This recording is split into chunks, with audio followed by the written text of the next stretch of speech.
এই গোটেই সিদ্ধান্তটোৰ লগত এটা অন্তৰ্নিহিত লক্ষ্য আছে। প্ৰথম, সাম্প্ৰদায়িক মেৰু বিভাজনৰ ৰাজনীতিয়ে যাতে 2026 চনৰ নিৰ্বাচন পাৰ হ'ব পাৰি, তাৰ কাৰণে একেবাৰে চূড়ান্ত পৰ্যায়ৰ এটা মানুহৰ মাজত সাম্প্ৰদায়িক পৰিৱেশ এটা সৃষ্টি কৰিব খুজিছে। দ্বিতীয় কথাটো হ'ল যে এই যে গৰু মাংস নিষিদ্ধ কৰাৰ লগে লগে গৰুৰ সিন্ডিকেট, এই সিন্ডিকেটৰ গোটেই প্ৰক্ৰিয়াটো আৰম্ভ হ'ব, শক্তিশালী হ'ব আৰু এই সিন্ডিকেটৰ লগত চৰকাৰী যন্ত্ৰ জড়িত বুলি ইতিমধ্যে প্ৰমাণ হৈছে। বহু বিজেপিৰ নেতা, পালি নেতা গৰু সিন্ডিকেটৰ লগত জড়িত হোৱা আমি দেখিছোঁ আৰু ধৰাও পৰিছে, কৰায়ত্ব হৈছে। গতিকে এই গোটেই কামটো কৰি গৰু মাংস নিষিদ্ধ কৰি তেওঁলোকে সিন্ডিকেট চলাই 2026 চনৰ নিৰ্বাচনৰ বৈতৰণি পাৰ হ'বৰ কাৰণে প্ৰয়োজনীয় যিটো টকা, ধনটো আহৰণ কৰিবৰ কাৰণে এই কাম কৰা বুলি আমি অনুভৱ কৰিছোঁ। আৰু ইতিমধ্যে ভাৰতবৰ্ষতো আমি দেখিছোঁ যে বিভিন্ন প্ৰান্তত এনেকুৱা গৰু মাংস ৰপ্তানি কৰা যিবোৰ বিভিন্ন ধৰণৰ কোম্পানী আছে, এই কোম্পানীবোৰৰ পৰা বিজেপি দলটোৱে তেওঁলোকে বিভিন্ন সময়ত ইলেক্ট্ৰেল বণ্ডৰ যোগেদি চান্দা লৈছে, যিটো কথা ইতিমধ্যে ইলেকশ্যন কমিশ্যনৰ ৱেবছাইটত আছেই। মই কোম্পানীবোৰৰ নামেই কৈ দিব পাৰোঁ।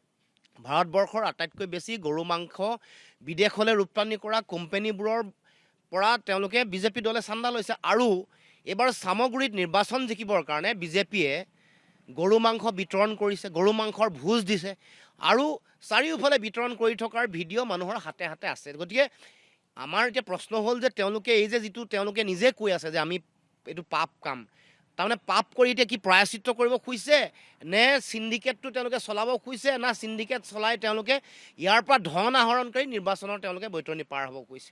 গতিকে যিবোৰ মূল মৌলিক কাম, এই কামবোৰ কৰিব পৰা নাই। অত্যাৱশ্যকীয় সামগ্ৰীৰ মূল্য নিয়ন্ত্ৰণ কৰিব পৰা নাই, পেট্ৰল, ডিজেল, গেছৰ চিলিণ্ডাৰৰ দাম কমাব পৰা নাই, নিবনুৱা 22 লাখ নিবনুৱা, পঞ্জীভূত নিবনুৱা, আমাৰ চৰকাৰী যি পঞ্জীভূত নিবনুৱা তেওঁলোকৰ চাকৰি আজিলৈকে দিব পৰা নাই।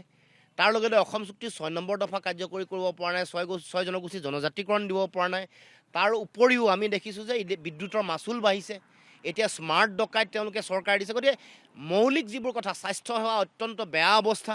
বহু এনেকুৱা প্ৰাথমিক স্বাস্থ্যকেন্দ্ৰ আছে য'ত না তাত ঔষধ পাতি আছে, নাৰ্ছ আছে, চিকিৎসক আছে। মেডিকেল কলেজসমূহতো প্ৰয়োজনীয় যিবোৰ পাব লগা আন্তঃগাঁথনি তেওঁলোকে নাই।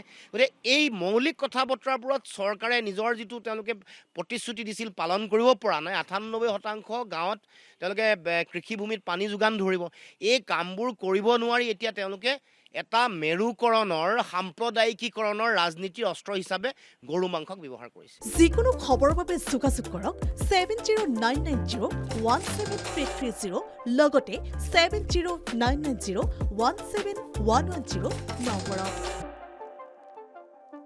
যিকোনো খবৰৰ বাবে যোগাযোগ কৰক 7099017330 লগতে 7099017110 নম্বৰত।